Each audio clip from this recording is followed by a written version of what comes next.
So I don't particularly care for the phrase "we were kings and queens" when discussing Black history. I want to make it very clear that none of this is an attack on the commenter. That is not my intention, because I understand the point of the statement, and truth be told, it's one to which I'm not entirely unsympathetic. Because as James Baldwin put it, Black people are taught either implicitly or explicitly that Africans have no history, that we were savages, about whom the less is known the better. And the statement, "we were kings and queens," is an assertion to the historical reality that sub-Saharan Africa did have thriving, prosperous civilizations that included kings and queens. We didn't spend thousands of years just surviving as hairless animals. I understand the point of the argument. My contention with the phrase, which might be pedantic, is that we didn't all descend from kings and queens. It's much more likely that we descended from fishermen and farmers and seamstresses and masons and nurses, people who were crucial and played a critical role in the success of these thriving civilizations. And I think being the progeny of those individuals is just as dignified, in fact, more so, than descending from any member of the nobility. I believe that they deserve the same credit and recognition, and I would be just as proud of their work and their sacrifice if there were no kings or queens in the picture at all. Once again, this is not trying to dogpile on the commenter or insult her intelligence. I know she's aware we didn't all literally descend from a king. It's just that I'm just offering up my admittedly unsolicited thoughts on the phrase, so you guys can take it however you like. This is the man who went down in history as the person who invented education. Just like most people think that civilization started in Europe. Well, it did not. Civilization started in Mesopotamia and the Great Kemet of Africa. Then later on, about 1200 BCE, was when civilization was reaching the Central America, the modern day Mexico. So there is no way a white man would have invented education when the first university in the world, the University of Timbuktu, was located in Africa. The University of Timbuktu was established by Mansa Musa, who was a Malian empire and the richest man in the world by that time. Subjects like philosophy, cultural studies, language studies, advanced African grammar were mandatory, while subjects like history, algebra, physics, medicine, chemistry, arithmetic, and astronomy from the Dogon people were totally optional. Students who did complete the course of study received clothes, blocks of salt, livestock, and money as gifts upon their graduation. Graduation ceremony consisted of wearing a white garment while riding a white horse towards the university. The state of California actually got its name from the African queen Calafia, who inhabited the land with her fierce woman warriors. Calafia was written about by a Spanish poet named Rodriguez Montalvo, and she was introduced as a regal Moorish black woman, courageous, strong of limb, and large in person. They said she was beautiful. You'll find paintings and statues of Calafia all throughout California. Calafia's story may have been inspired by the elite woman soldiers of the Dahomey Empire who battled against neighboring states as well as the Portuguese. The Amazon warriors of the Dahomey Empire were depicted as ruthless, as you can see this woman with a man's head in her hand. Many believe that Calafia and her woman warriors were actually Moors because her name, Caliph, means Islamic state leader. Now it is well known that it was actually a Moor who took Christopher Columbus to the Americas in the first place. Now according to Mansa Musa, his predecessor Abu Bakari sent a huge fleet to the Americas and they never returned. If we look at the Atlantic currents between Africa and the Americas, we will see that from the west coast of Africa, it'll take you straight to the Caribbean islands. This is where Dr. Ivan Sertima asserted in his book They Came Before Columbus that the Indians in Haiti said that they were trading gold-tipped metal spears with black people that came from the southeast. This shouldn't be no surprise, as it was found by a German toxicologist in the 90s that there were these Egyptian mummies that tested positive for cocaine and nicotine, which come from America. There's also been found amongst Ohio Hopewell artifacts an Egyptian Ankh. They have also found what they called the Squatter Man, which we find amongst the Dogons who were Egyptians. This same symbol has also been found on petroglyphs in Arizona. Egypt is older than most people think. Robert Shaw has dated back the Sphinx to the end of the Ice Age. Dynastic Egypt, as we know it, going back to about 3000 BC, was really a legacy of what I call now an earlier cycle of civilization, something that goes back much, much earlier, which at this point I date back to the end of the last ice age. To add icing on the cake, it has been found that Africans have migrated to the Americas long before the Clovis people, the descendants of Mongolians, ever reached the Americas 130,000 years ago. It was said that Mongolians migrated out of Africa about 50, maybe 60,000 years ago. Quick question. Did slavery really exist? The reason why I'm asking that question is because I seen a video on the internet from an individual, and on this particular video, he said that slavery never existed and that we were actually prisoners of war. So I'm kind of a critical thinker myself, right? And I start critically thinking around numbers. Now, this all hypothetical. A lot of people gonna get upset. I was just responding to what I seen in the video. They say slavery lasted for 400 years. I'm guessing here in America, right? Over 400 years. What and who were we before those 400 years? Were we kings, queens? Was we regular people? Was we just moving? Or was we slaves before then too? Then I start putting things together, like how they say we was captured and brought to this country. Captured and brought somewhere sound like a prisoner to me. And if it's actually history out here that says that it was a group of people called the Moors, which is black people, that was already thriving, had their own civilization, was doing their own thing. Actually, it was said that they even taught white people how to wash up and shit. What were we before those 400 years? And were we really slaves? Or were we prisoners of war? It kind of make you think, because the numbers don't add up. 400 years in slavery, year 2025, before Christ, after this. It's just a lot of weird stuff, right? So it's, what y'all think? This right here is what needs to be happening when these kings and queens come to visit the lands that they previously destroyed.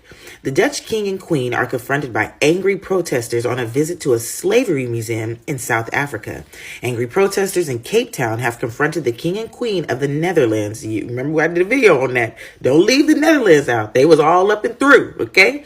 As they visit a museum that traces part of their country's 150-year involvement in slavery in South Africa. Now, King Willem-Alexander and Queen Maxima were leaving the Slave Lodge building in central Cape Town when a small group of protesters representing South Africa's First Nations group, the earliest inhabitants of the region around Cape Town, surrounded the royal couple and shouted slogans about Dutch colonizers stealing land from their ancestors. Now, of course, the king and queen were rushed to safety by their security personnel, but let's take a trip to the past to see what happened. The Dutch colonized the southwestern part of South Africa in 1652 through the Dutch East India Trading Company. They controlled the Dutch Cape Colony for more than 150 years. Then who you think came in after that? The British. Like I said in my previous videos, I don't even need to finish the sentence. Modern-day South Africa still reflects that complicated Dutch history, most notably in the Afrikaans language, which is derived from Dutch and is widely spoken as an official language of the country, including by First Nations descendants. Now, King Willem-Alexander and Queen Maxima made no speeches during their visit to the Slave Lodge, but spent time walking through rooms where enslaved people were kept under Dutch colonial rule. The Slave Lodge was built in 1679, making it one of the oldest buildings in Cape Town. It was used to keep enslaved men, women, and children until 1811. Slavery in South Africa was abolished by the English colonizers in 1834. And one of the First Nations representative who accompanied the king and queen on their walk through the Slave Lodge said their visit should serve to exorcise some ghosts. Let's get a little bit more into this Dutch East India Company that was established in Cape Town as a settlement for trading ships to pick up supplies on their way to and from Asia. Enslaved people were brought to work at the colony from Asian and other African countries, but First Nations inhabitants of South Africa were also enslaved and forced off the land. Historians estimate that there was nearly 40,000 enslaved people in Cape Colony when slavery ended. And First Nations groups have been lobbying for years for this history to be remembered, what the Dutch did and what the British did. But they say that their story has largely been forgotten in South Africa, which instead is often defined by the apartheid era of brutal forced racial segregation that was in place from 1948 until 1994. I hope you learned something new. So till this point that I'm speaking to you, a lot of people have their misconceptions about slavery, right? Some people said it never existed. Some people are saying, no, we can't be from kings and queens, probably nurses, probably fishermen. A lot of people were saying things. But the thing is, this thing I'm going to tell you now is what I'm very sure of. Trust me, and if you really, really put your mind to it, you're going to really understand what I am saying, right? These people hid a lot of things from us. Right now, you could hardly see anybody telling you what really transpired. It doesn't mean that nothing transpired or there was no story to this thing. But they want you to believe Black history started with slavery. They were always poor, right? That our ancestors were always oppressed. They were always in chains. But that's a lie. Before slavery, we were kings, queens, warriors, architects, and rulers of empires. And they hid it from us for a reason. Today, we are going to break that silence, right? So sit and listen to me. Like I said initially, I said, listen to me very well. If you have to watch this video more than once, right, for you to really understand, I'm very sure you're going to understand something from what I'm about to say. So in American schools, Black history usually begins in 1619, when the first Africans were brought to Virginia as slaves. But what about before that? Have you ever thought about it that nobody taught you what happened before 1619? What about the thousands of years where African civilization led the world in science, medicine, trade, and even culture? Are you shocked right now? Does it feel like it's not real? The pictures they painted to you were not what actually happened. You can tell from yourself, and you can tell from now, from what's even going on right now, because if that is who they painted it to be, if they painted it to be poor people, they painted it to be from a lineage of animals, monkeys, what have you, or whatever they said, why do you still think, or why is it that Black people are the architect of big things that are happening around? Modern things they've invented, they're actually the ones that spearheaded it, and it feels like they're not even getting the accolade they deserve, right? So they don't teach you that they don't teach you that part. If you know where you came from, you would walk different, talk different, and even think different. Like right now, nobody is even going to tell me anything. To be honest, I don't know what you guys see yourself to be, but I see myself as powerful. I see myself as royalty. I don't care if people are saying, oh, they're coming from people from the chains. I don't believe that. I believe my ancestry is pure royalty, right? So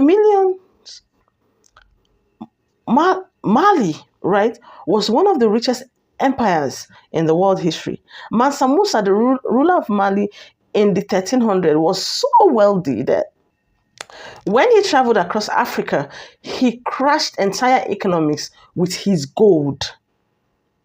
Then there was Kemet, also known as ancient Egypt, right? Where they invented the whole mathematics, medicine, and all that. Let's not still forget the Kingdom of Benin, right? The Great Zimbabwe and Axum. These were not villages. They were powerful kingdoms with armies, economists, arts, and culture. In fact, you could tell from the artifacts in your country right now, from the ones in your museum, because I could realize that recently, most of our world leaders like America, France, they started even returning it back to us because they came from here, stole those things, and they were taking our people away, and then they use it for their own, artifacts or whatever it is, but they used it over there. And right now they're already, beginning to return those things because a lot of us are beginning to question those actions and we're like, what? Give us back our stuffs. So colonization and slave trade destroyed much of this history. But more than that, rewrote the story. Colonization actually rewrote everything. They painted Africa as poor, savage, and uneducated, which is a lie, of course. The first university in the world was in Africa. Go and make your research. Because it's easier to enslave people when you erase their greatness. You enslave them, you make them feel worthless, you make them feel small. That's what they did. So that's why textbooks are silent about black royalty. That's why Hollywood never show black kings unless it's fiction. That's why you don't grow up knowing your ancestors were more than slaves. Come on, me, I knew that. I don't know if you actually do that or not, but let me tell you, your ancestors were actually more than slaves. Some people are very angry with their ancestors. Oh, why is this really happening? But the truth is, your ancestors were more. And that is why you are more than a slave today. I want you to comment in the comment section if you've had any other story different from what I just told you now, or from the videos you just watched, right? If you have any other story different from this, let me see that in the comments, and we'll be there to actually reply, learn from you, or probably even correct a lot of things that you need to know. And if you've not subscribed to this channel, go ahead, subscribe, like, share these videos to people, and make sure to tell your parents, to tell your children and your grandchildren stories about Africa. Africa is royalty. Thanks for watching, and I'll see you on the next one on Global Gist BJ, where we speak things that you hardly see anywhere. See you on the next one. Bye, guys.